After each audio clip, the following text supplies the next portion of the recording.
Welcome to the video lesson 9 Gold Medals of Secondary English.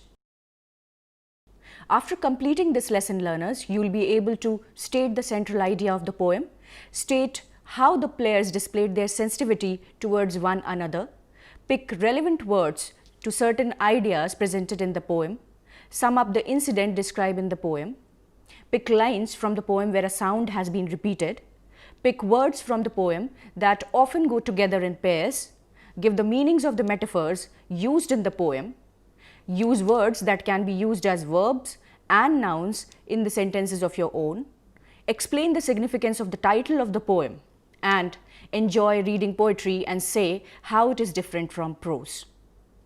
Learners, let's come to the introduction.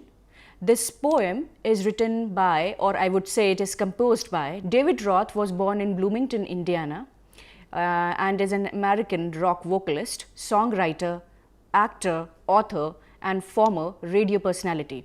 In 2007, he was inducted into the Rock and Roll Hall of Fame. Roth is best known as the original 1974 to 1985 and current 2006 to present lead singer of the Southern California-based hard rock band Van Halen. After more than 2 decades apart, Roth rejoined Van Halen in 2006 for a North American tour that became the highest grossing in the band's history and one of the highest grossing of that year. In 2012, Roth and Van Halen released the critically successful comeback album, A Different Kind of Truth. So learners, through this we get to know that Roth is a master of many areas. His poem 9 Gold Medals is one of his finely composed poems. Now, idea of the poem, the core meaning. Olympics are held every 4 years. Athletes from all over the world train hard to participate in this event. Winning a medal in the Olympics is the ultimate goal of every athlete of the world. However, the setting or the scene of this poem is that of Special Olympics.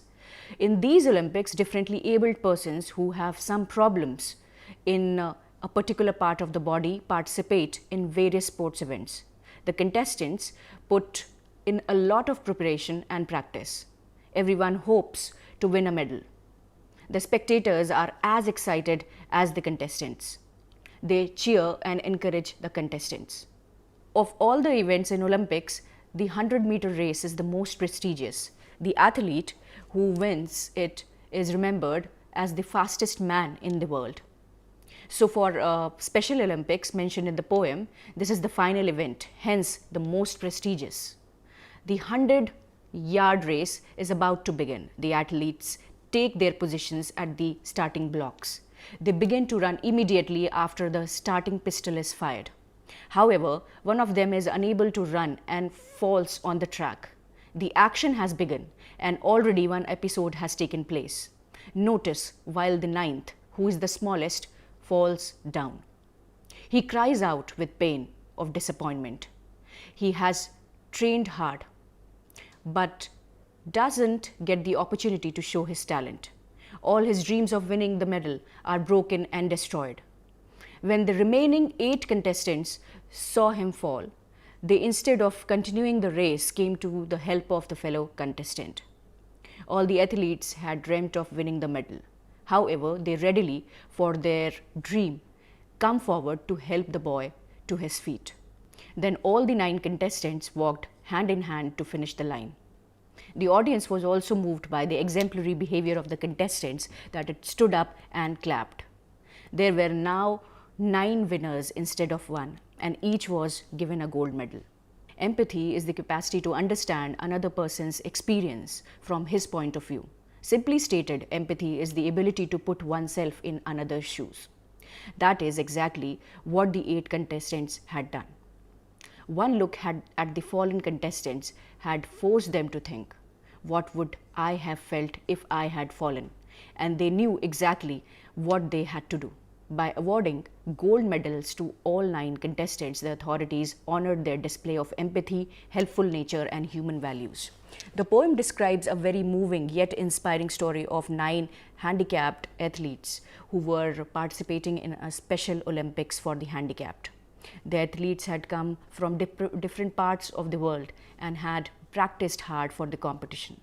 When the race began, all athletes tried to run as best as they could. One young athlete, as I said earlier, fell down midway. For a minute, it appeared to him that he has lost the race. The spectators too thought he was out of the race. But then something unexpected happened. When the other 8 athletes realized that one of the participants had fallen, they had all stopped, turned around, walked up to the fallen athlete, lifted him up, and finally all 9 held hands and walked to the finish line together. The judges and the spectators were confused, but soon they all stood up to give a standing ovation to the 9 athletes. This was indeed a rare spectacle. Such a thing had never happened before. The judges discussed amongst themselves and decided they were all winners. All of them were given a gold medal each. Now, the most important lesson we get from this poem is loud and clear, that we can all be winners if we work together and empathize with each other instead of competing with to defeat and rejoice in our single victory. Now, as I told you, David Roth was born in Bloomington, Indiana. His father was a doctor. David was fond of music. When the family moved to California, he joined Pasadena Community College, where he met up Van Halen brothers and Michael Anthony. He was a multifarious person. Now, learners, taking this background of David Roth and the idea of the poem, let us read the poem once through to get the fair idea of what the poem is about. 9 gold medals by David Roth. The athletes had come from all over the country to run for the gold, for the silver and bronze. Many weeks and months of training, all coming down to these games. The spectators gathered around the old field to cheer on all the young women and men. The final event of the day was approaching. Excitement grew high to begin. The blocks were all lined up for those who would use them, the 100-yard dash and the race to be run. These were 9 resolved athletes in back of the starting line, poised for the sound of the gun. The signal was given, the pistol exploded, and so did the runners all charging ahead. But the smallest among them, he stumbled and staggered and fell to the asphalt instead. He gave out a cry in frustration and anguish. His dreams and his efforts all dashed in the dirt. But as sure as I am standing here telling this story, the same goes for what next occurred. The 8 other runners pulled up on their heels, the ones who had trained for so long to compete. One by one, they all turned around and went back to help him and brought the young boy to his feet. Then all the 9 runners joined hands and continued. The 100-yard dash now reduced to a walk, and a banner above that said Special Olympics. Could not have been more on the mark. That's how the race ended, with 9 gold medals. They came to the finish line holding hands still, and a standing ovation and 9 beaming faces said more than these words ever will. Now let us paraphrase the poem 9 gold medals. The athletes had come from all over the country to run for the gold, for the silver and bronze. Many weeks and months of training, all coming down to these games. Now over here, learners, 9 handicapped athletes had come from different countries to participate in the Special Olympic Games. They were going to run to compete for the gold, silver and bronze medals, which mean the first, second and third positions. They had undergone vigorous training for many weeks and months for this grand event and for this day. Now coming to the second stanza, the spectators gathered around the old field to cheer on all the young women and men. The final event of the day was approaching. Excitement grew high to begin. Hundreds of thousands of spectators had gathered in the stadium to watch these runners as they come onto the field for their event. All men and women in the stands cheered them. Whole day there were different events which took place. Now it was time for the final event. The athletes took their position and the tracks and the race was about to begin.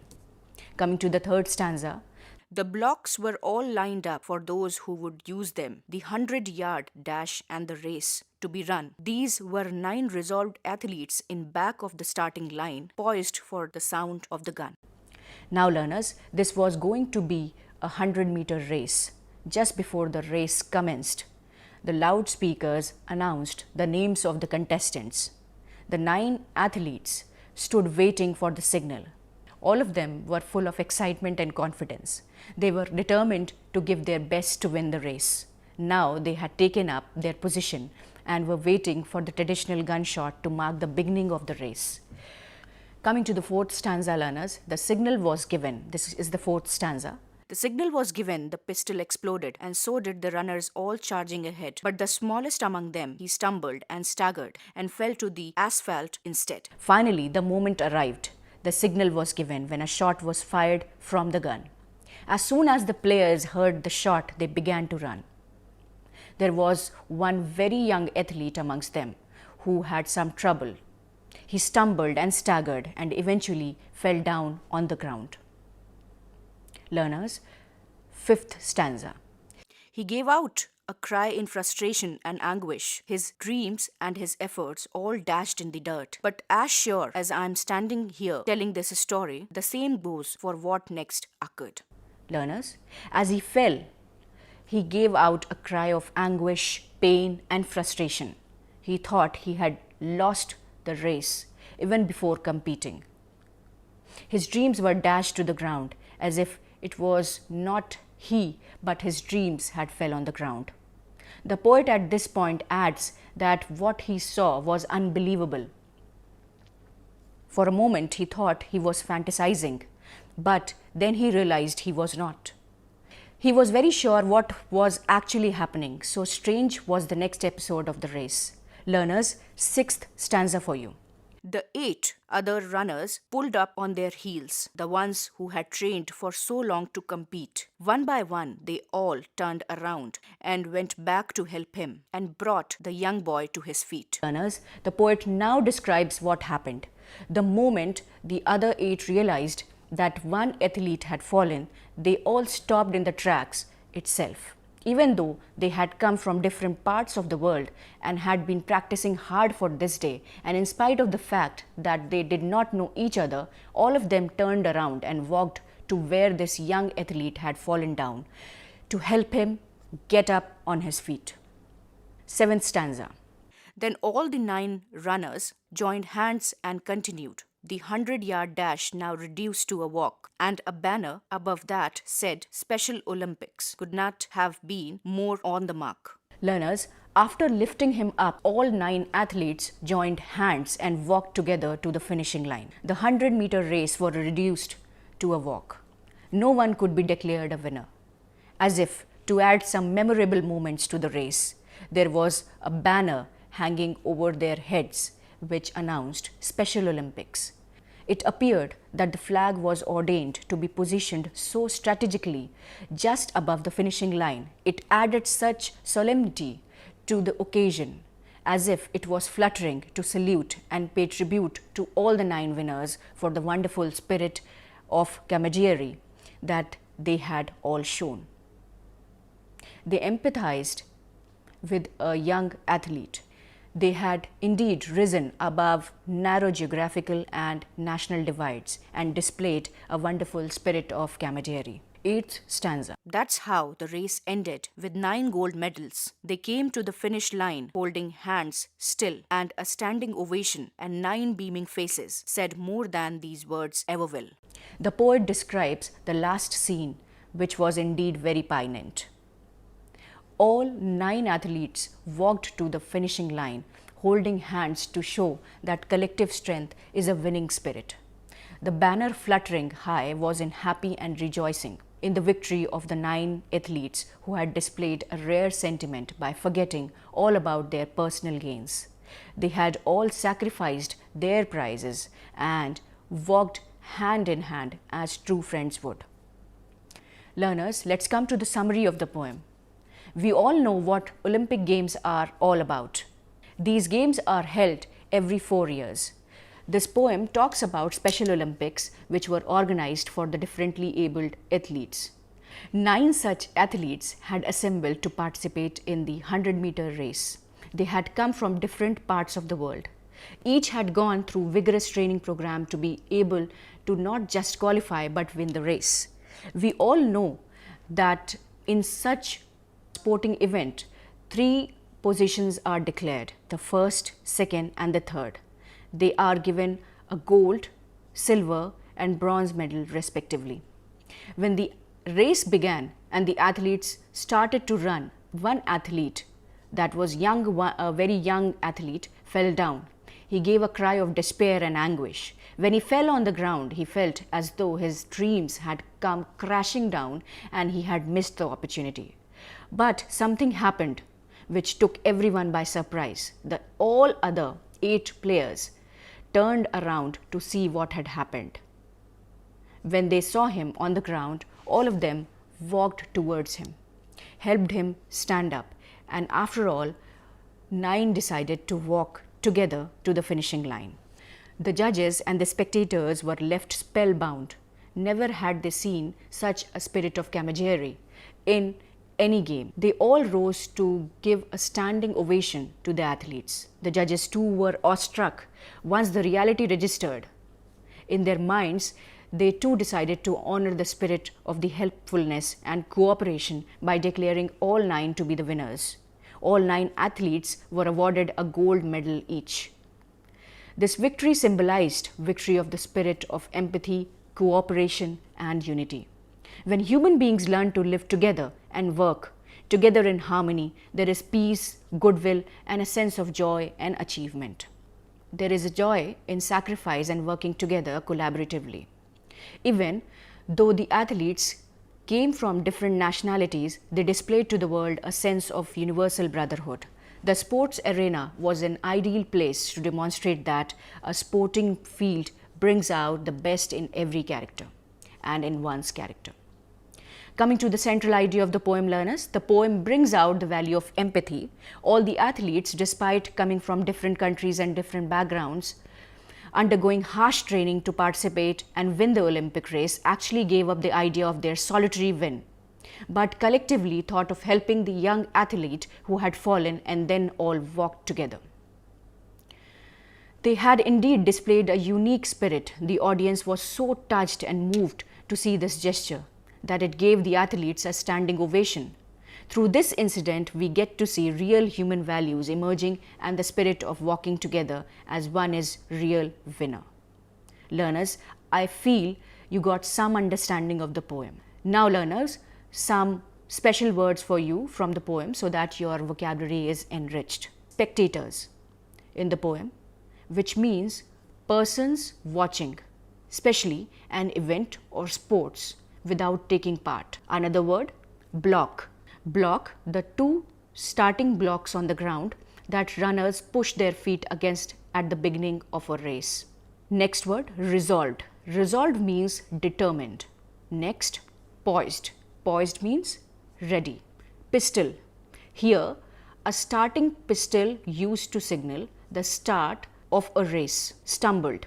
Stumbled here means that it hit his foot against something which he began to run and almost fell. Next word, staggered. Staggered means losing balance. Anguish. Anguish means pain and disappointment. Dashed. Dashed means destroyed. Standing ovation here means the spectators stood up from their seats. Beaming. Beaming means very happy. Coming to literary appreciation of the poem, over here, figures of speech. Figure of speech is the use of words or words diverging from its usual meaning. It can also be a special repetition, arrangement, or omission of words with literal meaning, or a phrase with a specialized meaning not based on the literal meaning of the words. Metaphor, simile, hyperbole, personification. Figures of speech often provide emphasis, freshness of expression, or clarity. However, clarity may also suffer from their use, as any figure of speech introduces an ambiguity between literal and figurative interpretation. Learners, a figure of speech is sometimes called a rhetorical figure or a locution. There is only one literary device which has been used over here in this poem, and that is alliteration, repetition of a sound. Try to concentrate on the line, but the smallest among them, he stumbled and staggered. But the smallest among them, he stumbled and staggered. Now over here, the consonant sound S in the line has been repeated, and that is alliteration. Coming to the form and structure of the poem has 8 stanzas of 4 lines each. All lines are of unequal length. The length is unequal, learners. The language is simple and can be easily read like a short story. There is no rhyme pattern, but the poem has a musical quality. There is no versification. It is written in free verse.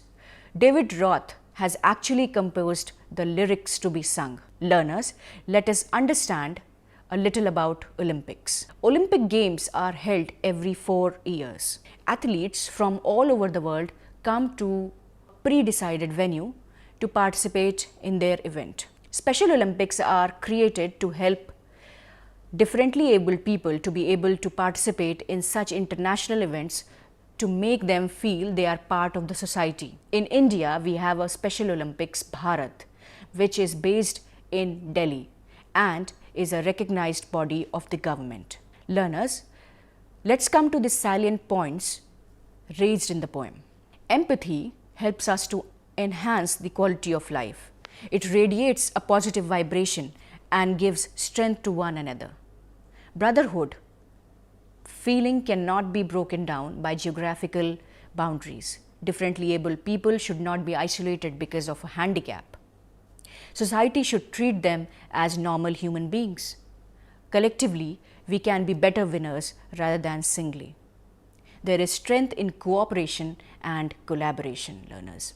So try to understand these points. These are very, very, very important for you to learn and understand. Learners, let us move to grammar section. Over here, the section is words used as nouns and verbs. Learners, the different parts of speech are the building blocks of the English language. They constitute thousands of words grouped into each section. Grammar is the rule book of English, and it sets out how these words are to be formed and what their structure is. Grammar also sets out the way the words from each part interact with words from other parts. Nouns and verbs are parts of speech which are vital to understanding English. Nouns are naming words as they name people, places, objects, feelings, animals, and ideas. Verbs are action words as they describe some action being performed. Nouns are classified into different types such as single, abstract, collective, and compound nouns. Learners, words used as nouns and verbs. I paddle my way to safety with the help of the paddle. The sentence is, I paddle my way to safety with the help of the paddle. What do you find in this sentence? The word paddle appears twice. The first time it appears in the sentence, it is used as a verb, and the second time it is used as a noun. There is no restriction on the number of times a word can be used in a sentence. If the sentence demands, you can use the same word as a noun and a verb repeatedly. To check if a word in the sentence is a noun, you could try using the words the, an, or a before the word and see if it is still making sense. If it does, then it is a noun. To check if a word in the sentence is a verb, you could try using the words I or you or any noun before the word and see if it is still making sense. If it does, then it is a verb. This works in the case of the sentence where paddle is used. There are many words in the English language which can be used both as nouns and as verbs. For example, the damage inflicted on the car was severe. In this sentence, damage, the word damage is a noun. Now, I'll give you certain other sentences and you have to find out where the damage has been used as verb. Number 1, the damage to the car was caused by collision with another vehicle. Next, the insurance agent accessed the damage to the car. Next, the son was afraid to show the car's damage to his father. Next, how could you damage my car? Roared the father. Now, over here, as I told you, that you need to find the word damage where it has been used as verb. The last sentence which I told you, how could you damage my new car? Roared the father. Over here, the word damage is a verb. In the all other options, damage is still a noun.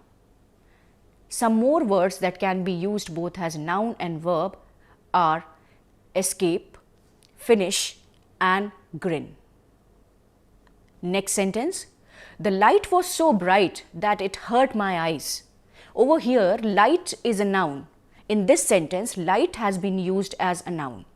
Now, I'll give you 4 sentences to find out where light has been used as a verb. Such a bright light would hurt anyone. Next sentence, I asked him to light the way with the help of a torch. Next, the light I shone helped him to cross the dark forest. Next, motorists should dim the light when crossing each other in the night. Over here, the second sentence, I asked him to light the way with the help of a torch. Over here, the light word is used as a verb. In the other options, light is still a noun. Some other words which can be used both as noun and verb are matter, influence and hike. Next sentence, he could not keep the promise he had given to his mother. He could not keep the promise he had given to his mother. Over here, promise. The promise word in the sentence is a noun. Now, I'll give you 4 more sentences to find out where it has been used as verb. My mother was unhappy that I broke the promise I gave her. Next, the promise I gave my mother was broken. Next, I promised my mother that I'll be a good boy. Next, I broke the promise I had given my mother. Now, over here, the third sentence, I promised my mother that I'll be a good boy. Here, the word promise has been used as a verb. In all the other options, promise is still a noun. Some other words that can be used both as noun and as a verb are nail, loud and insult. Learners, I hope you got some clue on the words that has been used as noun and verb both over here. I also hope you have understood the poem. Learners, I request you to read the lesson in the book before writing the exams. You have to look up the book. Read the poem once again to reinstate the ideas you have learned. Bye for now. Thank you.